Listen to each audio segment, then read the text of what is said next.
actuellement aux Jeux du Québec. Quels sont les 5 faits insolites sur le patin de vitesse? Pour bouger les trous de la patinoire, utilise de gros moyens avec des extincteurs. Le trou est vraiment très épais, donc s'il est vraiment creux dans la glace, on va venir boucher avec de la neige qu'on a fait avec nos patins. Puis on va mettre un petit peu d'eau, puis par-dessus pour être sûr que la neige va rester gelée dans le trou. Nous venons déposer le CO2 justement, donc ça va vraiment venir faire lisser un petit peu la glace pour être sûr que si un patin retombe dans le trou, il ne va pas creuser dans le trou, il va rester par-dessus. Cette année, c'est la première fois que les relais mixtes se déroulent aux Jeux du Québec, soit 2 ans après son apparition aux Jeux olympiques de Pékin en 2022.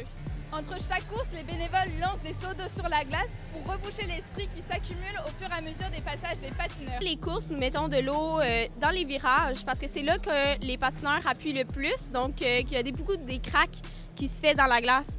Donc lorsque nous venons déposer de l'eau, ça fait plus geler la glace un petit peu. Puis ça empêche les patineurs de glisser avec la glace. Pendant les relais, les patineurs ont une technique bien particulière pour gagner le plus de temps possible. Ils se poussent les uns les autres.